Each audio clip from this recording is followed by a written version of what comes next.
Isaías capítulo 53. Vamos estar fazendo a leitura do versículo 1 ao 12. Eu sei que a leitura ela é um pouco extensa, mas ela se faz necessária. Bem, o texto ele diz assim: quem creu em nossa pregação, e a quem foi revelado o braço do Senhor, porque foi subindo como renovo perante ele e como raiz de uma terra seca. Não tinha aparência nem formosura. Olhámo-lo, mas nenhuma beleza havia que nos agradasse. Era desprezado e o mais rejeitado entre os homens, homens de dores e que sabe o que é padecer. E como um de quem os homens escondem o rosto, era desprezado e dele não fizemos caso. Certamente ele tomou sobre si as nossas enfermidades e as nossas dores levou sobre si. E nós o reputávamos por aflito, ferido de Deus e oprimido.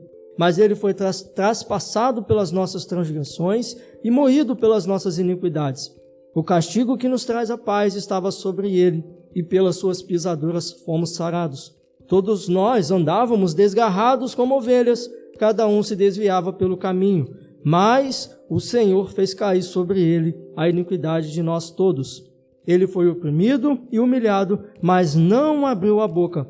Como cordeiro, foi levado ao matadouro, e como ovelha muda perante os seus tosqueadores, ele não abriu a boca. Por juízo opressor foi arrebatado, e de sua linhagem quem dela cogitou? Porquanto foi cortado da terra dos viventes, por causa da transgressão do meu povo, e foi ele ferido. Designaram-lhe a sepultura com os perversos, mas com o rico esteve na sua morte, posto que nunca fez injustiça, nem dolo algum se achou em sua boca. Todavia, ao Senhor agradou moê-lo, fazendo-o enfermar, quando der ele a sua alma como oferta pelo pecado. Verá a sua posteridade, prolongará os seus dias, e a vontade do Senhor prosperará nas suas mãos. Ele verá o fruto do penoso trabalho de sua alma e ficará satisfeito. O meu servo, o justo, com o seu conhecimento, justificará muitos, porque as iniquidades deles levará sobre si. Por isso, eu lhe darei muitos como a sua parte, e com os poderosos repartirá ele o despojo. Porquanto derramou a sua alma na morte, foi contado com os transgressores. Contudo, levou sobre si o pecado de muitos, e pelos transgressores intercedeu. Meus irmãos, que Deus nos abençoe nessa noite com a tua palavra. Amém? Podeis assentar. Meus irmãos, nós estamos, o mês de dezembro é um mês em que nós paramos, que as pessoas param para comemorar o nascimento de Cristo, né? Nós estamos no mês do Natal, e essa é uma data comemorativa para todos nós, onde nós paramos para festejar, paramos para trocar presentes, paramos também para lembrar, né? Não podemos nos esquecer do nascimento do Filho de Deus. Apesar do mundo, nós sabemos que o mundo tem esse mês apenas como mês de compras e vendas, como mês para poder, como festas, mas nós precisamos nos lembrar que esse mês é o mês que nós precisamos nos lembrar do nascimento do Filho de Deus. Eu sei que não só esse mês, mas especialmente esse mês em que os olhos das pessoas estão voltados para essa data, nós também precisamos nos lembrar do nascimento do Filho de Deus. E aqui nesse texto ao qual nós acabamos de ler, nós vemos aqui uma das profecias mais conhecidas. Isaías capítulo 53 é uma das profecias mais conhecidas de todos nós, onde nós vemos aqui Isaías falando a respeito do nascimento, do Messias que viria para salvar-nos dos nossos pecados. Nós conhecemos Isaías como profeta messiânico ou como profeta evangelístico, porque nós vamos ver que ele muito falou a respeito do ministério de Jesus. E o ministério de Isaías, irmãos, ele começa com o reinado de Uzias, que era rei de Judá. Mas o ministério de Isaías, ele se estende até o reinado de Jotão, de Acás e de Ezequias. Então ele teve um longo ministério profetizando. E este livro, meus irmãos, o livro do profeta Isaías, ele tem como objetivo incentivar seus conterrâneos a serem fiéis e leais ao Senhor. Independente da situação a qual eles estivessem passando, Isaías exorta seus conterrâneos a serem fiéis e leais ao Senhor. Até mesmo nós vamos ver que os futuros exilados, porque é isso que nós vamos ver no livro de Isaías, que os futuros exilados, que serão exilados para a Babilônia, também deveriam colocar a sua confiança no Senhor e se arrepender dos seus pecados e voltarem para o Senhor. Mas basicamente, então, esse livro do profeta Isaías, ele é dividido em duas sessões. A primeira sessão, meus irmãos, ela vai do capítulo 1 ao 39.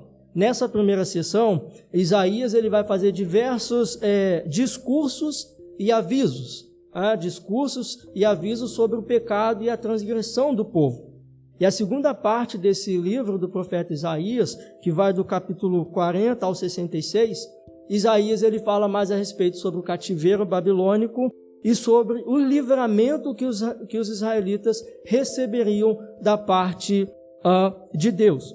E esse capítulo aqui, a qual nós acabamos de ler, ele faz parte dessa segunda sessão, né, que é uma parte em que Isaías ele faz uma profecia sobre a esperança, uma mensagem de esperança para o povo de Israel, que apesar da situação a qual eles estavam vivendo, ele tinha uma mensagem de esperança. Os profetas primeiros, eles vêm com uma mensagem de condenação, com uma mensagem de juízo, mas no final da profecia, eles vêm com uma mensagem de esperança. E não foi diferente com Isaías. Então, primeiro ele vem fazendo avisos, discursos, mas no final ele vem com uma mensagem de esperança. E uma dessas mensagens de esperança que Isaías vai trazer é a respeito da vinda do Messias, a respeito do servo sofredor, daquele que viria a resgatar-nos dos nossos pecados. Só que mais especificamente, irmãos, essa profecia a respeito da vinda do Messias, ela começa aqui no capítulo 52, no versículo 13 e 15, em que ele diz assim, alguns versículos anteriores aí desse que nós acabamos de ler. No versículo 13 e 15 do capítulo 52, ele diz, eis que o meu servo procederá com prudência, será exaltado e elevado, e será muito sublime, como pasmaram muitos à vista dele, pois o seu aspecto estava muito desfigurado, mais do que o de outro qualquer, e a sua aparência mais do que a dos outros filhos dos homens. Assim causará admiração às nações, e os reis fecharão sua boca por causa dele, porque aquilo que não lhes foi anunciado verão, e aquilo que não ouviram entenderão. Então essa profecia a respeito da vinda do Messias, ela começa aqui nesse capítulo 52, versículo 13 ao 15.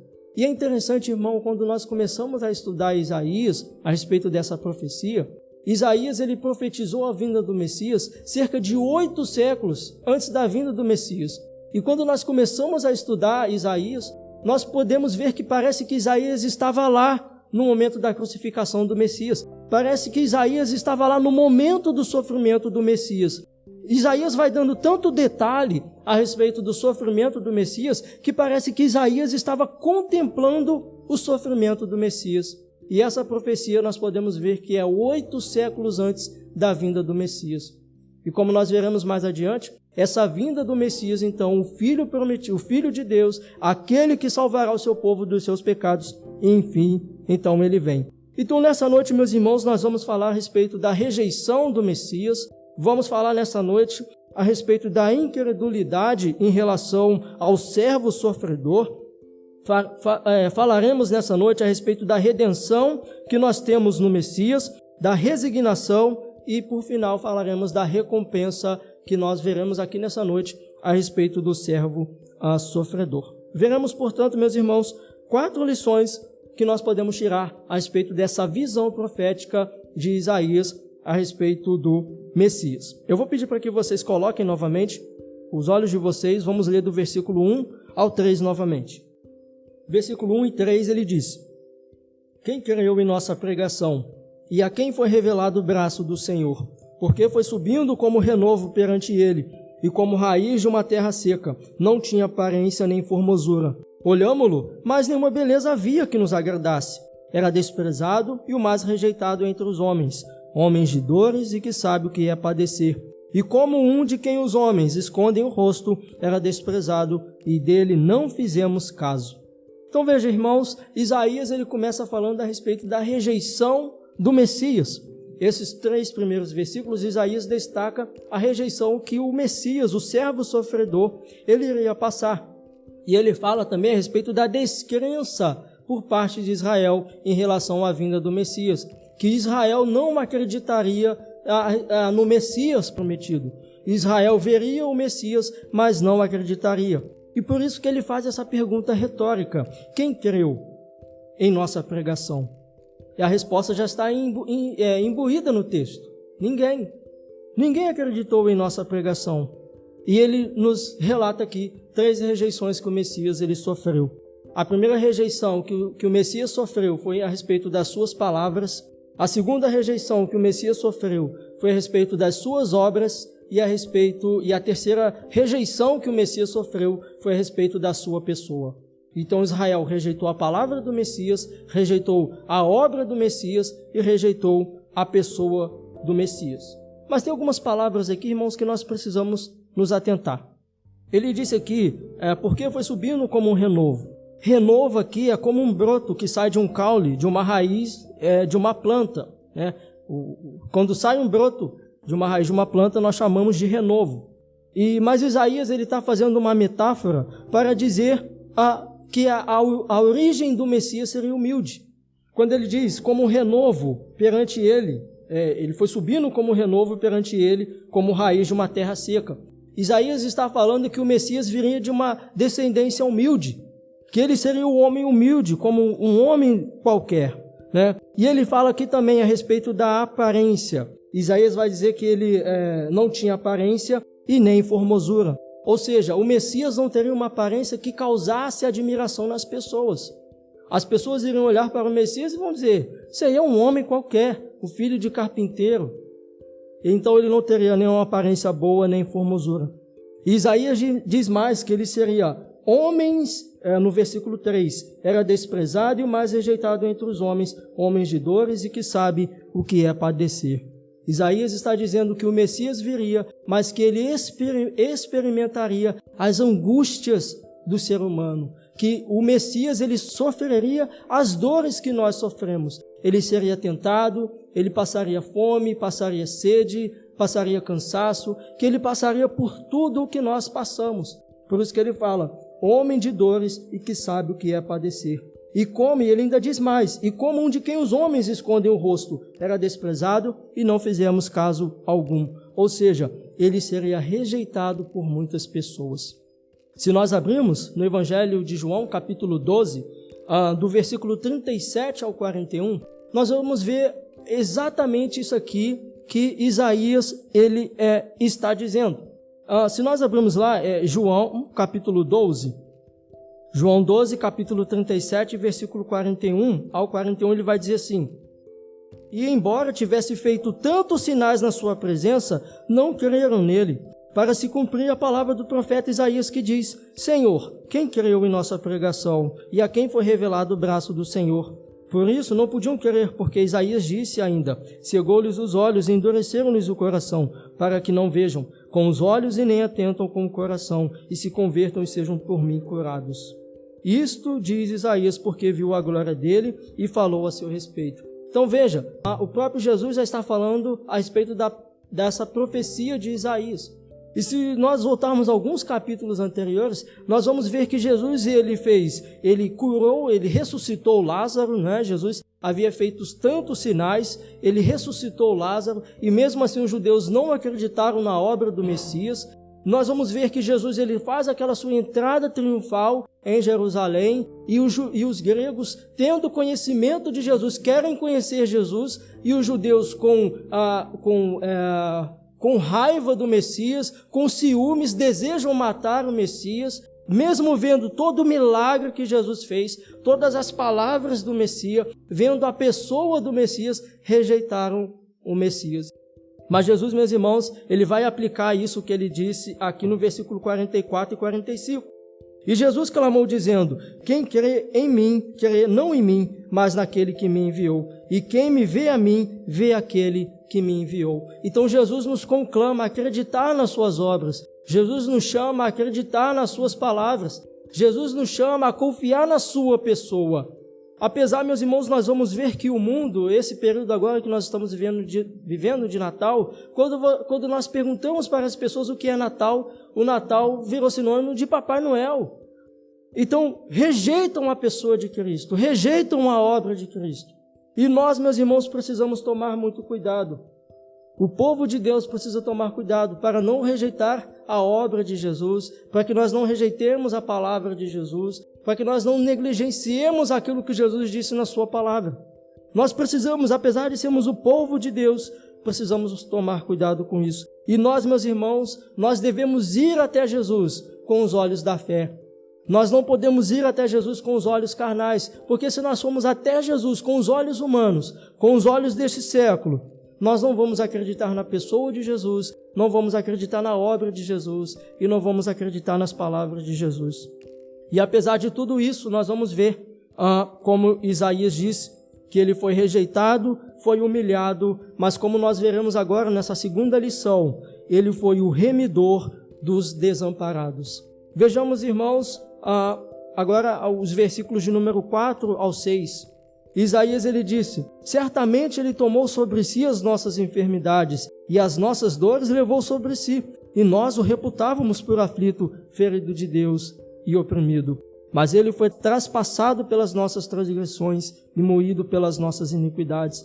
O castigo que nos traz a paz estava sobre ele, e pelas suas pisaduras fomos sarados. Versículo 6. Todos nós andávamos desgarrados como ovelhas, cada um se desviava pelo seu caminho. Mas o Senhor fez cair sobre ele a iniquidade de nós todos. Então, apesar, meus irmãos, do Messias ter sido rejeitado, nós podemos ver que o Messias não rejeita o pecador. E nós podemos ver nesses versículos, Isaías falando a respeito da profecias, ele contemplando o sofrimento do Messias. Como nós falamos aqui, 8 séculos antes da vinda do Messias, Isaías ele pôde contemplar a perfeita obra da redenção do Messias. Ele pôde contemplar 8 séculos antes da vinda do Messias, cada detalhe do sofrimento do Messias. Mas apesar de ser rejeitado, ele tomaria sobre si todas as nossas enfermidades, as nossas transgressões e as nossas iniquidades. O versículo fala, ferido de Deus e oprimido. Ou seja, quando Isaías ele diz isso, é porque a lei estipulava que aquele que fosse pendurado no madeiro seria considerado maldito, como está em Deuteronômio 21. A lei diz que aquele que for pendurado no madeiro seja considerado maldito. E é isso que Isaías vai dizer aqui no versículo, quando ele diz, ele tomou sobre si as nossas enfermidades e as nossas dores levou sobre si. E nós o reputávamos por aflito, ferido de Deus e oprimido. Ou seja, as pessoas olhariam para o Messias e iriam dizer, esse daí está sendo punido pela lei. Ele é um homem que está sendo punido porque ele transgrediu a lei, então ele está sendo punido. E por isso que Isaías vai dizer, nós o reputávamos. Ou seja, a maior parte de Israel acreditava que o Messias, que Jesus, ele merecia aquele sofrimento na cruz. Israel acreditava que ele, por dizer ser o Filho de Deus, por ele dizer ser Deus, ele merecia passar por todo aquele sofrimento na cruz. E veja, meus irmãos, que Isaías ele vai dizer mais um detalhe aqui muito importante no versículo 5. Ele vai dizer, mas ele foi transpassado pelas nossas transgressões. Isaías está dizendo a respeito da sua morte na cruz. Nós vamos ver que quando nós olhamos nos evangelhos a respeito da morte de Jesus, nós vemos que ele foi, as suas mãos foram cravejadas pelos pregos. Isaías está dizendo, ele foi traspassado pelas nossas transgressões. E ele diz mais, ele foi moído, ou seja, ele foi esmagado pelo peso e o fardo do pecado. Ele foi esmagado pelo peso dos nossos pecados. Ele foi moído pelo peso dos nossos pecados. Todos os nossos pecados foram depositados no Messias, na sua morte na cruz do Calvário. Todas as nossas transgressões, todos os nossos pecados foram sobrecarregados no Messias. E ele diz mais, o castigo que nos traz a paz, é como se ele tivesse quebrado a lei, e por isso ele merecia a punição, que era como o vargão do açoite, todo aquele açoite que ele recebeu antes da cruz. E ele vai dizer mais, no versículo 6, todos nós andávamos desgarrados como ovelhas. Ele está falando aqui em referência a Israel. Israel, por causa que eles andavam sem o seu Deus, que era o seu pastor, andavam como ovelhas desgarradas, e por isso eles mereciam, como a gente vai ver nessa profecia de Isaías, o cativeiro babilônico, porque eles andavam como ovelhas desgarradas. E, meus irmãos, nós podemos ver perfeitamente nos evangelhos, nos 4 evangelhos, nós podemos ver que eles registram perfeitamente a obra vicária do Messias, o sofrimento que o Messias passou.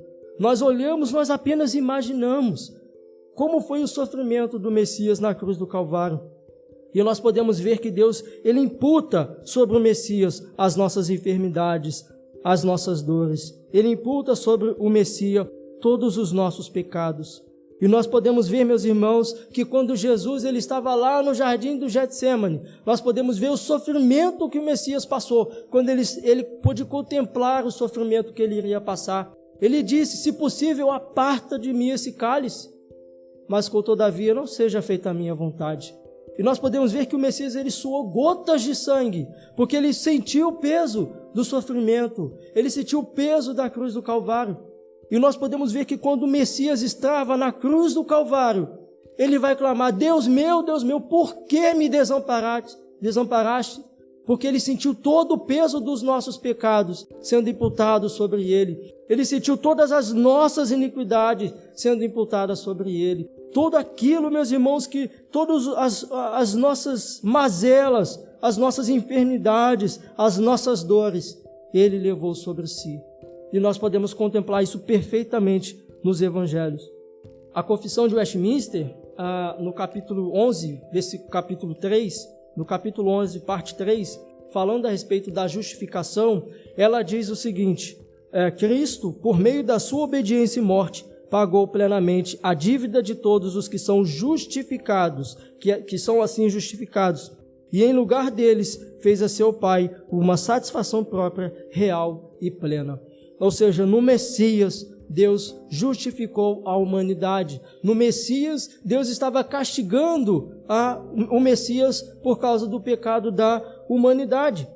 E o que aqui, meus irmãos, enfermidades e as nossas dores? Será que é como nós temos visto sendo pregado por aí que enfermidades é simplesmente que uma dor de cabeça, uma dor nas costas? Muitos têm pregado que o Messias, parece que o Messias veio para curar apenas as nossas dores de cabeça, para que Jesus ele veio curar uma dor no joelho. Não, meus irmãos, Jesus não veio simplesmente, ele não morreu na cruz para curar uma enxaqueca nossa. Ele não morreu na cruz para curar uma dor de dente nossa, irmãos. Jesus ele veio, ele morreu na cruz para que os nossos pecados, meus irmãos, as nossas iniquidades fossem imputadas sobre ele.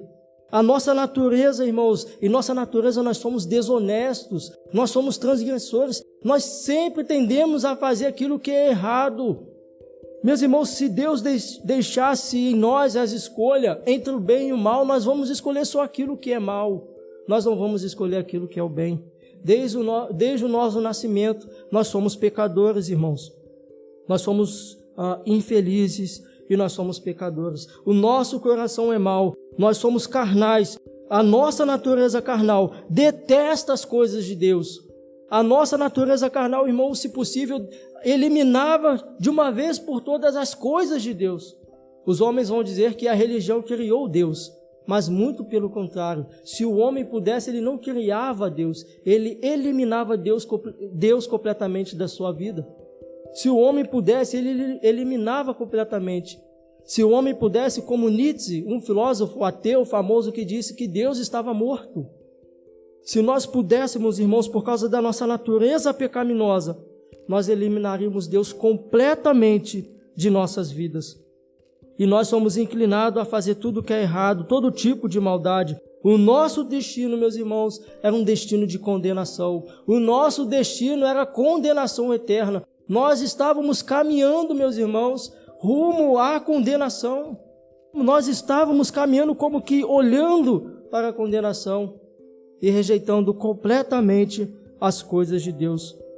O apóstolo Paulo, em Romanos 7, 15 ao 25, ele vai falar que ele não entende as coisas que ele faz. Aquilo que ele quer fazer, ele não faz. Mas o que ele detesta fazer, isso sim ele faz. e ele vai falar por fim: miserável homem que sou, quem me livrará do corpo desta morte? E por fim ele vai dizer que em Cristo Jesus ele tem a redenção. Então, meus irmãos, em Cristo Jesus nós podemos ver os nossos pecados, as nossas maldades, as nossas enfermidades sendo imputadas no Messias. A morte do Senhor é eficaz para salvar-nos dos nossos pecados. Esse sofrimento que Isaías contemplou a respeito do Messias, ela é poderosa para salvar-nos dos nossos pecados. E este, meus irmãos, é o cerne do Evangelho. Este é todo o cerne do Evangelho.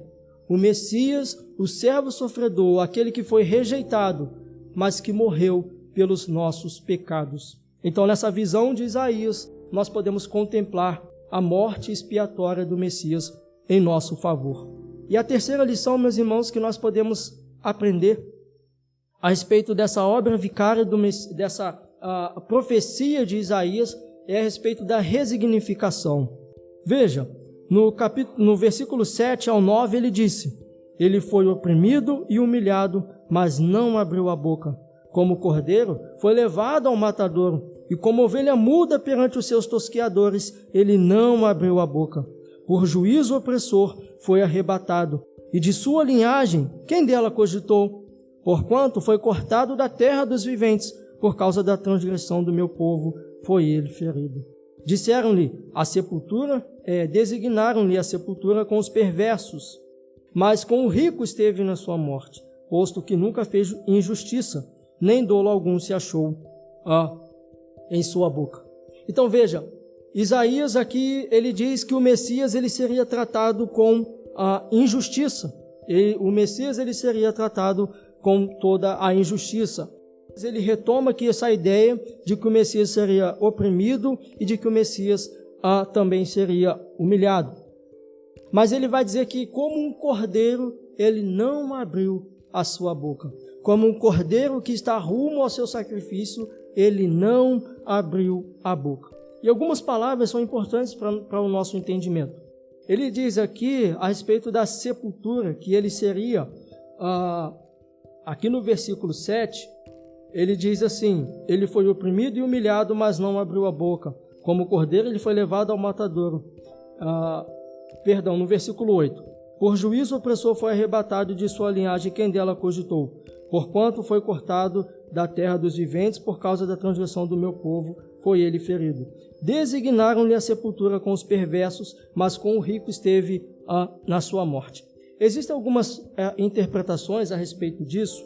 É que alguns vão dizer que pelo fato do Messias ter morrido na cruz do Calvário, alguns vão dizer que por isso ele foi, ter sido considerado como um criminoso, por isso que eles vão dizer que ele foi contado com os perversos, aqui como diz no versículo 9, designaram na sepultura com os perversos, porque ele foi considerado um criminoso. Mas existe outra interpretação que eu acho que é a mais coerente com esse texto, é que eles vão dizer que não, que o Messias, ele poderia, quando ele foi morto, ele poderia ser jogado numa vala qualquer, ou seja, sepultado, como ele diz no versículo 9, a sepultura com os perversos. Mas o versículo continua dizendo, mas com o rico esteve na sua morte. Ou seja, Jesus ele não morreu, ele não foi jogado numa vala qualquer. Jesus, através de Nicodemos, ele teve uma sepultura digna. Ele teve um enterro digno. Então, apesar de ele ter sido contado com os transgressores, mas ele foi sepultado com os ricos. Mas, de qualquer forma, meus irmãos, esse é o fato. O Messias ele foi considerado como um criminoso qualquer, mas ele teve a sua morte, a sua sepultura de forma digna, através de José de Arimateia e de Nicodemos, que cederam o espaço para que Jesus ele fosse enterrado. Mas o fato mais importante dessa passagem não é essa questão da sepultura de Jesus. O fato mais importante é quando Isaías fala que como um cordeiro, no versículo 7, ele foi oprimido e humilhado, mas não abriu a boca. Como um cordeiro foi levado ao matadouro. O que é um cordeiro, meus irmãos? O cordeiro era um animal que se era utilizado para o sacrifício. Nós sabemos muito bem disso. Nós conhecemos o Antigo Testamento e nós sabemos que quando se era feito o sacrifício, se utilizava outros animais também, mas especificamente se utilizava o cordeiro como forma de sacrifício. Isso pode ser visto em todo o Antigo Testamento. Só que o cordeiro, ele precisava ser imaculado. O cordeiro, ele não podia ter mancha alguma. Ele não podia ter nenhum defeito. O cordeiro precisava ser completamente perfeito, sem nenhum defeito. E, portanto, antes de ser oferecido em sacrifício, ele era passado por uma inspeção. Os sacerdotes olhavam o cordeiro para ver se ele estava perfeito para o sacrifício e se ele não tinha nenhuma mácula. E nós podemos ver isso sendo aplicado no Messias. No Evangelho de Mateus, capítulo 6, nós vamos ver que após Jesus ter sido preso, Jesus primeiro ele vai estar diante do Sinédrio, depois ele vai ser entregue a Pilatos e depois Jesus ele vai ser entregue aos soldados. Então veja, Jesus como um cordeiro está indo diante dos seus tosqueadores, mas como um cordeiro mudo, sem abrir a boca. Ele passou pelo Sinédrio, ele passou por Pilato e depois ele passou pelos soldados. Ele foi rumo ao sacrifício da cruz, como um cordeiro, mas sem abrir a boca, sem reclamar. E como um cordeiro imaculado, Jesus ele não teve pecado algum. Apesar de Jesus andar com os transgressores, apesar de Jesus andar com os pecadores, Jesus não teve pecado nenhum. E como uma ovelha imaculada, ele foi oferecido em sacrifício. Por isso, meus irmãos, que João Batista, no Evangelho de João, capítulo 1, versículo 29, ele vai dizer: eis o Cordeiro de Deus que tira o pecado do mundo.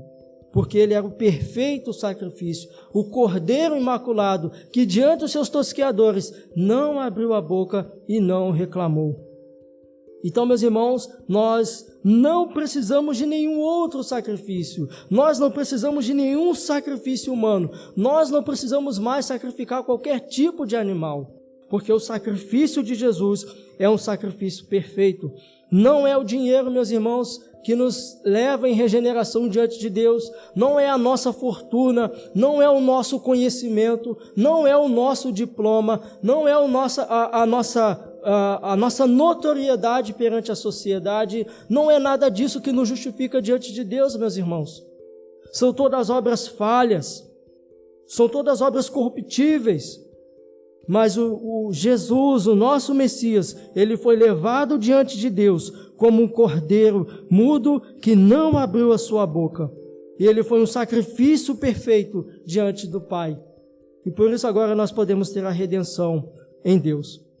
1 Pedro, capítulo 1, versículo 18, versículo 19, ele vai dizer o seguinte: sabendo que não foi mediante coisas corruptíveis, como prata ou ouro, que fostes resgatado do vosso fútil procedimento, que vossos pais vos legaram, mas pelo precioso sangue, como de cordeiro, sem defeito e sem mácula, o sangue de Cristo Jesus. Foi pelo precioso sangue de Jesus que nós fomos resgatados. Não foi por coisas corruptíveis deste mundo, mas foi pelo precioso sangue do Cordeiro. Então a terceira lição que nós vemos aqui a respeito dessa profecia do Messias, de Isaías a respeito do Messias, é a respeito da resignação, do sofrimento do Cordeiro imaculado diante os seus tosqueadores. E mediante o seu sangue nós temos a redenção dos nossos pecados. E a última lição que nós aprendemos aqui, com a visão de Isaías a respeito da vinda do Messias, é a respeito da recompensa. Veja no versículo, vamos ler do versículo 10 ao 12. Do versículo 10 ao 12 ele diz: todavia, ao Senhor agradou-lhe moê-lo, fazendo enfermar, quando der ele a sua alma como oferta pelo pecado. Ele verá a sua posteridade e prolongará os seus dias, e a vontade do Senhor prosperará nas suas mãos. Ele verá o fruto do penoso trabalho de sua alma e ficará satisfeito. O meu servo, o justo, com o seu conhecimento, justificará muitos, porque as iniquidades deles levará sobre si. Por isso eu lhe darei muitos como a sua parte, e com os poderosos repartirá ele o despojo, porquanto derramou sua alma na morte. Foi contado com os transgressores, contudo, levou sobre si o pecado de muitos, e pelos transgressores intercedeu. Então veja, meus irmãos, que apesar da rejeição do Messias, apesar da sua humilhação, apesar do seu sofrimento, Isaías ele vai dizer que ao Senhor agradou moê-lo, como está aqui nos versículos que nós acabamos de ler. Apesar de todo esse sofrimento, apesar da morte do Messias na cruz, Isaías está dizendo que ao Senhor, que a Deus, agradou moê-lo. Ou seja, Jesus ele foi entregue à morte pelo determinado desígnio e presciência de Deus. A morte do Messias não foi feita de surpresa. A morte do Messias na cruz do Calvário não foi feita simplesmente por mãos humanas, pelo poder de Pôncio Pilatos ou pela rejeição dos homens, mas foi pelo próprio agrado de Deus, desde a fundação do mundo, que ele sacrificou o Messias na cruz do Calvário. Então foi do agrado de Deus que o Messias sofresse, que ele fosse moído pelas nossas transgressões. Então o mais correto não seria dizer que simplesmente Deus ficou feliz ao ver o Messias sofrendo na cruz do Calvário. Não seria isso simplesmente que Deus olhou para o sofrimento do Messias na cruz do Calvário e se agradou. Mas Deus ele se agradou de ver a obra da salvação concluída. Deus ele se agradou de ver a obra da redenção no Messias sendo concluída. Deus se deu por satisfeito em ver a obra sendo consumada pelo sacrifício vicário de Cristo Jesus, ao ver os nossos pecados sendo expiados no Cordeiro de Deus. E por isso ele se agradou em moê-lo. Então, embora os homens perversos tenham matado Jesus, essa foi uma obra do próprio Deus. Essa foi uma obra realizada pelo próprio Deus desde a fundação do mundo. E algumas palavras aqui são importantes para nós. Ele vai dizer aqui, no versículo 11, ele verá o fruto do penoso trabalho. No versículo 10. Todavia o Senhor agradou moê-lo, fazendo enfermar, quando der a ele a sua alma como oferta pelo pecado. E ele diz aqui, verá a sua posteridade e prolongará os seus dias. Posteridade, quando ele diz aqui, não é simplesmente descendentes de sangue e carne que o Messias ele receberia, mas é a descendência daqueles que seriam filhos de Deus espiritualmente, daqueles que seriam participantes da família de Deus. Paulo, em Gálatas, capítulo 3, versículo 26, diz, pois todos vós sois filhos de Deus, mediante a fé em Cristo Jesus. Então veja, ele diz, porque agradou-lhe a sua posteridade, ou seja, toda a descendência daqueles que seriam filhos de Deus espiritualmente. Não filhos, uma descendência carnal, mas uma descendência espiritual. E por isso, meus irmãos, nós podemos dizer que nós somos filhos de Deus, mas mediante a fé em Cristo Jesus. Nós somos a descendência de Deus em Cristo Jesus. E ele diz ainda no versículo 11, ele verá o fruto do penoso trabalho de sua alma e ficará satisfeito. E a iniquidades, aqui ele ainda vai dizer, no finalzinho, as iniquidades deles levará sobre si. Então, novamente, Isaías ele está retornando à ideia aqui do Cordeiro, que é Jesus, que levaria os nossos pecados sobre si. Mas ainda no versículo 12 ele diz, por isso eu lhe darei muitos como a sua parte, e com os poderosos repartirá ele o despojo. Então veja que agora o próprio Deus está dizendo que daria uma herança para o Messias. Ele disse, lhe darei muitos como sua parte. Ou seja, Jesus ele receberia uma herança da parte do próprio Deus. E nós somos a herança em Cristo Jesus. Nós somos a herança que Deus deu para Cristo Jesus. Nós somos a herança. Ele vai dizer, por isso lhes darei muitos como sua parte. Então veja, aqui quando ele diz, e com os poderosos repartirá ele o despojo, Isaías está fazendo um contraste. Antes ele foi humilhado. Não é isso que nós vemos nos primeiros versículos, mas agora ele receberá a sua exaltação. Ele foi humilhado, foi rejeitado, foi odiado pelos homens, mas agora ele receberá a sua exaltação. E nós podemos ver isso, que agora o Filho de Deus está à destra do Pai. Ele foi elevado nas alturas e está à destra do Pai. E no finalzinho ele diz, foi contado com os transgressores, no finalzinho do versículo 12. Ou seja, ele andou com os pecadores, porém foi o responsável por carregar sobre si o pecado de muitos. Nós podemos ver isso quando Jesus ele estava na cruz do Calvário. Ao seu lado esquerdo e direito, tinha dois homens iníquos, né? Tinha dois homens que eram criminosos. Então, apesar, como o versículo está dizendo, ele foi contado com os transgressores, mas apesar de ele estar com os transgressores, ele intercedeu pelos transgressores, ele orou pelos transgressores. Meus irmãos, aqui o versículo diz, ele verá o fruto do penoso trabalho. Eu sou assalariado, né? E os irmãos, nós sabemos aquele que é assalariado, e nós gostamos de todo final do mês receber o nosso salário. Após nós termos trabalhado durante o mês, nós gostamos, a melhor coisa que tem é receber o nosso salário no final do mês. E é exatamente isso que o texto está dizendo, que ao final de todo esse penoso trabalho, todo esse trabalho do Messias, Deus se alegrou em ver o trabalho do seu Filho. Deus se regozijou em ver o trabalho do Messias, todo aquele sofrimento do Messias. Portanto, meus irmãos, eu concluo dizendo que essas declarações de Isaías, ela nos leva de volta à cruz de Cristo. Essas declarações nos levam novamente ao sacrifício de Jesus. Ou seja, ele foi contado com os transgressores, andou com pecadores e foi crucificado entre dois ladrões e foi tratado como um criminoso. Mas ele intercedeu a favor deles. E agora ele está à destra de Deus e intercede pelos seus. E, portanto, não há mais julgamentos. Portanto, aqueles, como Paulo vai dizer em Romanos, capítulo 5, versículo 1 e 2, ele diz, justificados, pois, mediante a fé, temos paz com Deus, por meio de nosso Senhor Jesus Cristo, por intermédio de quem obtivemos igualmente acesso pela fé a esta graça na qual estamos firmes e gloriamo-nos na esperança da glória de Deus. Portanto, meus irmãos, que nós possamos tomar cuidado para que nós, mesmo sendo povo de Deus, devemos tomar cuidado para não negarmos as palavras do Messias, para não negarmos a pessoa do Messias, para que nós não neguemos a obra do Messias. Que nós possamos nos atentar à obra sacrificial de Cristo Jesus.